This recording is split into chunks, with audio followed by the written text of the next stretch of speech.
Welcome to Bind EduTech, and we are continuing the conclusive part of the chapter that we are going through.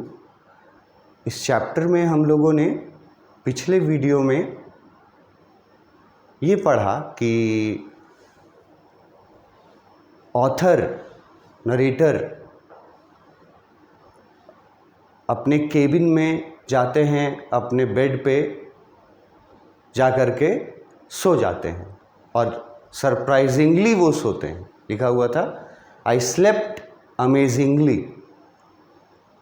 ऐसे situation में, जैसे situation में वो लोग थे, तो नींद तो नहीं आनी चाहिए, पर नरेटर जो हैं वो बोलते हैं कि सरप्राइजिंगली मुझे नींद आ गई और वो सो गए। सोने के बाद फिर बताया गया कि उनको सो करके जब वो उठे तो देखा कि वो 6 बज चुके थे। ये भी वर्ड आपको बताया जा चुका है, 6 बज चुके थे, 6 PM। और इनका अंदाज़ा जो था उस आइलैंड पे पहुंचने का वो था 5 PM का, मगर वो अंदाज़ा जिस कंपास से लगाया गया था, ये याद रखना कि वो कंपास एक्स्ट्रा कंपास था, मेन कंपास इनका लॉस्ट हो चुका था। और उस कंपास में क्या डिमेरिट था ये भी बताया गया है, बहुत क्लियरली बताया गया कि वो कंपास जो ये लोग यूज़ कर रहे थे उसका मैग्नेटिक जो डेविएशन होता है एंगल में, वो ख़राब था। मतलब मेन चीज़ ही ख़राब था, क्योंकि कंपास का काम ही होता है एंगल के बारे में, उसमें मैग्नेट यूज़ होता है और वो आपको एंगल के बारे में जानकारी देता है। अब यहाँ ख़राब कंपास में वो कैलकुलेट किया और श्योर खुद नहीं था, बहुत क्लियरली लिखा है कि उसने कमांड तो दिया था लैरी को कि 185 डिग्री में घुमाओ बोट को। उस समय 2 बज रहे थे और नरेटर बताते हैं कि अगर हमारा किस्मत अच्छा रहा तो शाम के 5 बजे हम लोग आइलैंड पहुंच जाएंगे, या आइलैंड हम लोग को दिखने लगेगा।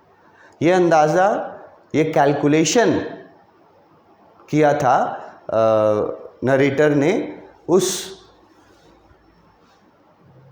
डिफेक्टिव कंपास से। और वहाँ एक इम्पॉर्टेंट बात ये भी बताया गया कि जितना कॉन्फिडेंस से वो बोला था ये बात कि 185 डिग्री में मोड़ो और 5 बजे तक हम लोग निश्चित रूप से आइलैंड देख लेंगे, ये जितना वो कॉन्फिडेंस से बोला था नरेटर, अंदर उसके अपने मन में कॉन्फिडेंस नहीं था। बल्कि हम लोग ये कह सकते हैं कि नरेटर, मतलब उनको अब ये फील हो गया था that now all the options to get out and remain alive, all the options are closed. Narrator को फील हो रहा था कि अब हम लोग नहीं बच पाएंगे। शिप पूरी तरह से टूट गया है, पानी भरते जा रहा है, मेन सेल है नहीं, मेन कंपास है नहीं, ठीक है। और एक और इम्पॉर्टेंट बात जो याद रखने लायक है कि उनको ईस्ट के डायरेक्शन में जाना था और विंड जो है वो वेस्ट के डायरेक्शन में विंड फ्लो कर रहा था। तो ऑपोजिट डायरेक्शन में जाना वो भी एक मतलब टूटे फूटे से जहाज पर ये एक बहुत टफ काम था और यकीन लगभग हो चुका था नरेटर को कि अब हम लोग नहीं बचेंगे। और इसलिए वो बहुत हैवी हार्टेड हो करके, ये जो मैं बात बोल रहा हूँ कि उनको यकीन हो गया कि वो लोग नहीं बचेंगे, मतलब वो ये वर्ड से आप गेस कर सकते हो, ये वर्ड रिप्रेजेंट करता है then with a heavy heart. Heavy heart मतलब बोझिल मन से। ये इसी दो वर्ड्स के वजह से मैं ये बता पा रहा हूँ कि वो ये फील कर चुके थे कि now we are not going to live long, मतलब ज़्यादा समय अब उनके पास नहीं है। इसलिए हैवी हार्ट से वो गए नीचे, अपने केबिन में जा कर के सो गए। वहाँ बेड के लिए बंक वर्ड यूज़ हुआ था, ये भी मैंने आपको बताया है, ठीक है। बंक वर्ड यूज़ हुआ था। अब और जब वो अपने बेड पे लेटे तो यहाँ देखो सोने के लिए ये वर्ड स्लीपिंग वर्ड जो हम लोग यूज़ करते हैं या स्लेप्ट वर्ड यूज़ करते हैं, जैसे मैंने नोट्स में किया है, तो यहाँ लिखा है डोज्ड ऑफ। अब ये वर्ड जो है ना डोज, DOZE, ये वर्ड तुमको 11th-12th में और भी चैप्टर्स में मिलेगा। तो इस वर्ड को भी मैं सलाह देता हूँ, जैसे कुछ कुछ वर्ड्स में बहुत ज़ोर देता हूँ कि उनको टेक्स्ट बुक वाले वर्ड्स को याद रखो और उनको इस्तेमाल करना अपने आंसर में फ़ायदा होगा। टेक्स्ट बुक वाले वर्ड्स को, कुछ वर्ड्स को, टेक्स्ट बुक कॉपी करने नहीं बोलते हैं, वर्ड्स को। अब जैसे कोई स्टूडेंट अगर इसी बात पे लिख रहा होगा, कुछ कोई क्वेश्चन अगर पूछ ही दिया इससे रिलेटेड, तो कोई स्टूडेंट स्लेप्ट वर्ड यूज़ करेगा, most of the student sleep word से कुछ भी स्लीप स्लेप्ट वर्ड यूज़ कर देगा। लेकिन जो स्टूडेंट ये डोज्ड ऑफ ये वर्ड याद करके, नोट करके और वो रिमेंबर रखे और इसको फिर यूज़ करे, उसी आंसर में अगर ये डोज्ड ऑफ सही स्पेलिंग से लिखा रहेगा तो मैं बताता हूँ हमेशा कि इवैल्यूएट करने वाले टीचर्स को ये फील हो जाता है कि ये टेक्स्ट बुक से लाइन बाय लाइन ये स्टूडेंट पढ़ा है, तभी डोज्ड ऑफ वर्ड यूज़ किया है। ऑफ में 2 F है, देख लेना। वो सो गया और वो उसका सोने को अमेजिंग बोला गया है कि सरप्राइजिंगली वो सो गया। एक तरह से वो हार मान चुका था, ठीक है, पूरी तरह से। यहाँ भी देखो लिखा है we could not hope to beat back into the westerly winds, कि अब ये लोग बैक होकर के वापस देखने जा भी नहीं सकते थे कि आइलैंड कहीं पीछे तो नहीं छूट गया। तो नरेटर के तरफ से ये उनका अंत नज़दीक आ रहा था, उनका और उनके पूरे फैमिली का। तो सोच सकते हो कि नरेटर को कैसा फील हो रहा होगा, कैसा महसूस हो रहा होगा। और कैसा महसूस हो रहा था उसके लिए वो वर्ड दिया है, हेवी हार्टेड। अब ये वर्ड भी अगर कोई यूज़ करे, ठीक है, हेवी हार्ट ये वर्ड यूज़ करे अपने सेंटेंस में, तो उसको भी अच्छा इसका परिणाम मिलेगा मार्क्स के रूप में। तो वो सो गए थे, फिर उन्होंने जब 6 बजे उठे तो वो उन्होंने सोचा कि हम लोग तो मिस कर दिए आइलैंड को, ठीक है। और जैसा उनके पास अब जहाज़ जिस तरह का बचा हुआ था और जो सेल बचा हुआ था, वैस उस कंडीशन में कोई उम्मीद नहीं थी कि वो वापस जाते। तो ही वॉज कंप्लीटली होपलेस। लेकिन उसी समय उनके दोनों बच्चे आते हैं उनके केबिन में, जहाँ वो सोए हुए थे। उनके केबिन में आते हैं दोनों बच्चे और डायरेक्टली कुछ नहीं बोलते हैं। था तो खुशखबरी, और खुशखबरी भी ऐसा वैसा नहीं, बहुत बड़ा खुशखबरी था, पर डायरेक्टली नहीं बोलते हैं। बोलना शुरू करता है कौन? उसका बेटा। और शुरू कैसे करता है? बोलता है कि dad can I hug you, क्या मैं आपके गले लग सकता हूँ?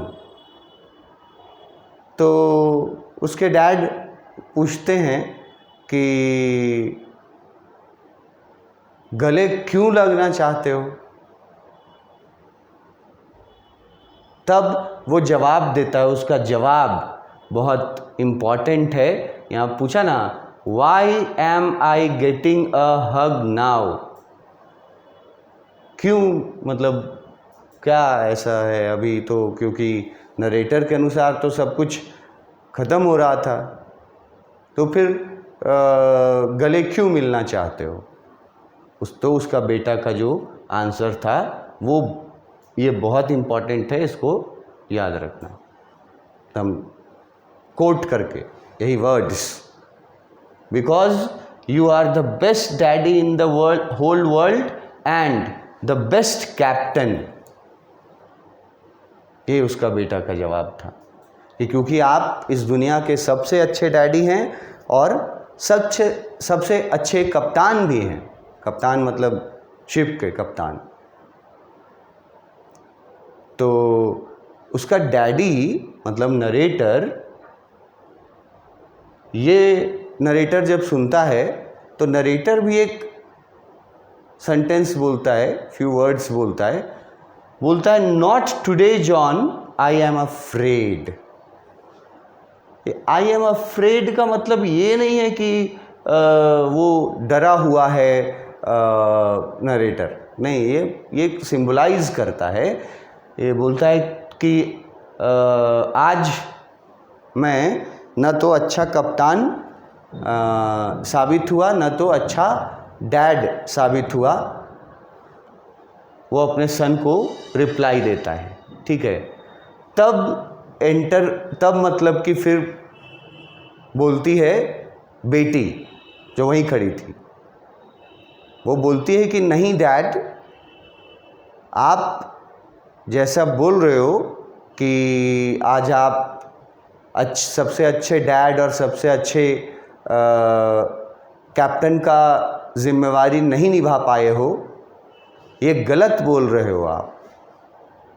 उसके बेटी आती है, वाई यू मस्ट बी, बोलती है कि आप हैं, जॉनथन जो बोल रहा है best daddy and best captain, वो आप हैं, यू मस्ट बी। स्यू और उसकी बेटी जो है वो बोलती है you found the island, you found the island, ठीक है। वी वर्ड नहीं यूज करती है, बोल तो सकती थी ना कि हमने आइलैंड ढूंढ लिया, लेकिन बोलती है यू फाउंड द आइलैंड। आपने ढूंढा, आपने जो डायरेक्शन बताया था अपना कैलकुलेट करके, तो आप सक्सेसफुल हुए and you have found the island. अब नरेटर जो है वो, जो व्यक्ति पूरा हिम्मत हार चुका हो, तो उस व्यक्ति के मन में कैसे फीलिंग्स आएंगे ये तुम अनुमान लगा सकते हो अपने से किसी एग्ज़ाम्पल, अपने पर कोई एग्ज़ाम्पल दे करके। हाँ, कि तुम एग्ज़ाम दे करके आया, ठीक है, 10th का एग्ज़ाम दिया और यू वर एक्सपेक्टिंग, तुम्हारे जैसा एग्ज़ाम गया था तो तुम एक्सपेक्ट कर रहे थे कि 60% आ जाएगा, अगर फर्स्ट डिवीज़न तो काफ़ी है, ठीक है, तुम इतना ही एक्सपेक्ट किया था क्योंकि तुमने मतलब उतना ही लिखा था, तुम्हारा एक्सपेक्टेशन। अब रिज़ल्ट आए और कोई तुम्हारा दोस्त आकर के तुमको बताए कि तुमको 75% मार्क्स मिला है, तो उस स्टूडेंट को किस तरह का खुशी और आश्चर्य एक साथ होगा। खुशी भी होगी, आश्चर्य भी होगा। तो यही खुशी और आश्चर्य, ये उसके फादर जो यहाँ बोलते हैं ना, व्हाट आई शाउटेड, ये खुशी जो था वो और सरप्राइज्ड जो थे, तो उसकी बेटी बोलती है it is out there in front of us, कि वो जो आइलैंड था, आइलैंड का नाम अभी तक याद हो जाना चाहिए आपको, आइल एम्स्टरडैम, ये जो आइलैंड था, तो उसके बारे में बोलती है कि वो हमारे जहाज़ से बिल्कुल फ्रंट में दिख रहा है, सामने है, बिल्कुल नज़दीक हैं हम लोग, बोलती है इट इज़ आउट फ्रंट। और यहाँ पर ये वर्ड जो है, ये वर्ड थोड़ा, ये वर्ड भी मैं बोलूँगा कि ये याद करने लायक, ये वर्ड आपको नोट भी करना चाहिए, याद भी करना चाहिए, मीनिंग और यूज़ करना चाहिए। ये जो लाइन है कि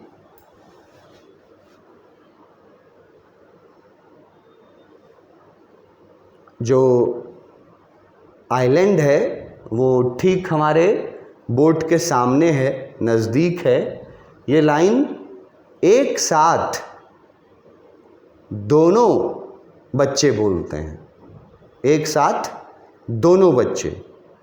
तो एक साथ दोनों बच्चों के बोलने के लिए ये वर्ड लिखा है, कोरस्ड। इसका स्पेलिंग, इसका यूज़, अब कहीं भी अगर कोई ऐसा क्वेश्चन आए और आप को आंसर में ये लिखना पड़े कि दोनों बच्चों ने एक साथ कहा कि आइलैंड हमारे ठीक सामने है, और फिर आगे भी बोला आइलैंड के बारे में, as big as a battle ship. पहले तो ये याद रखना होगा कि दोनों बच्चों ने ये साथ बोला था।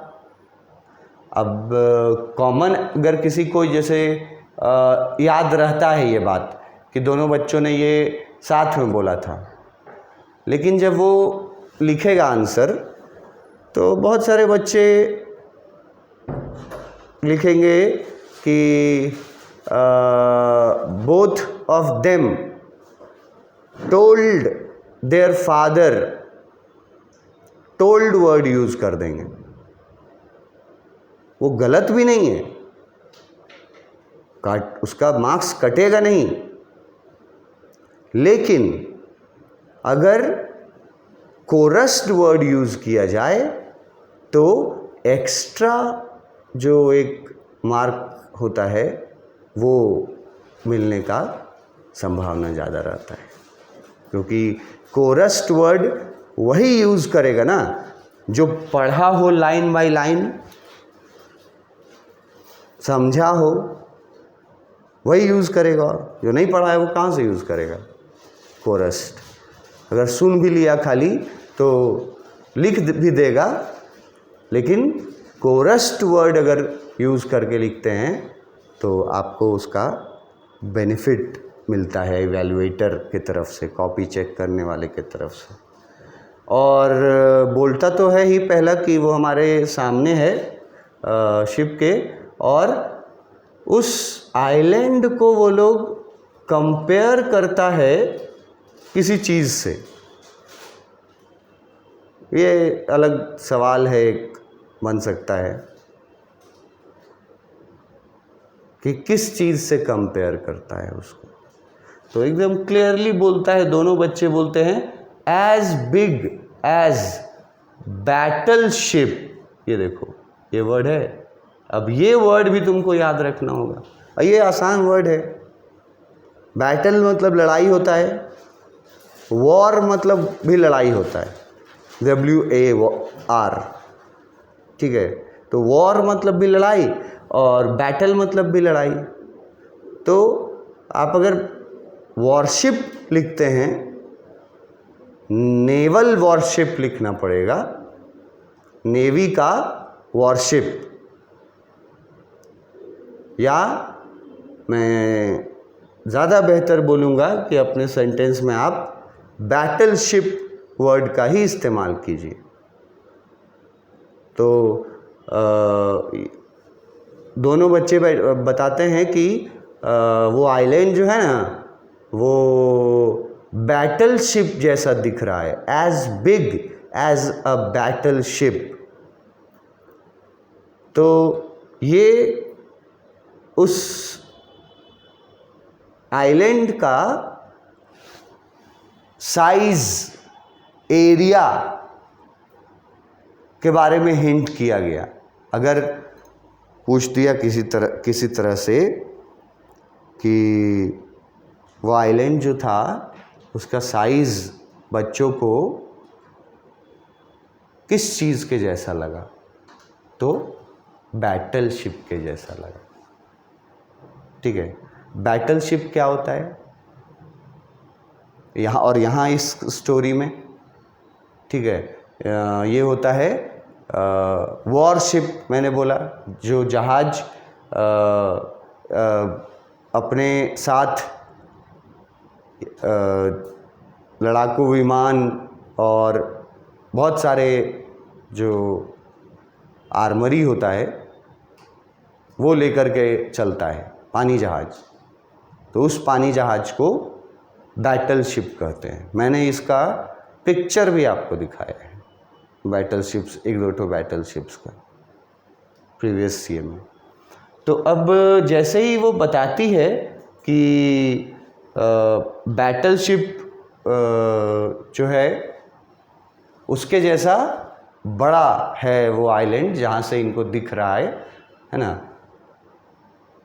ये सुन करके नरेटर, अब ये यहाँ से नया पैराग्राफ जो शुरू हुआ, I rushed on deck and gazed with relief.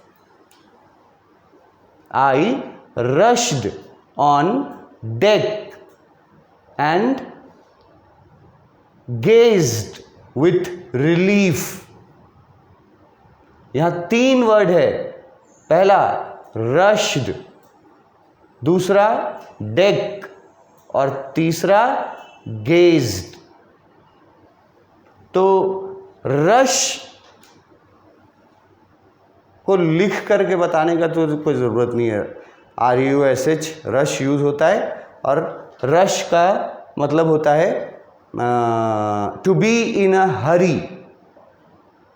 हरी मतलब समझते हो ना, हरी अप, जल्दी करो, तो उसी को बोलते हैं रश।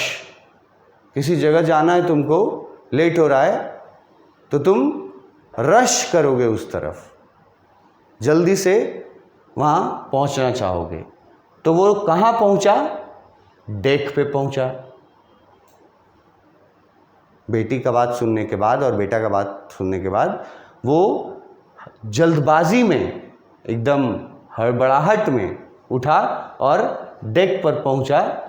उसके बाद वहां से वर्ड है गेज्ड। तो अब गेज्ड का बहुत कॉमन मतलब है लुक।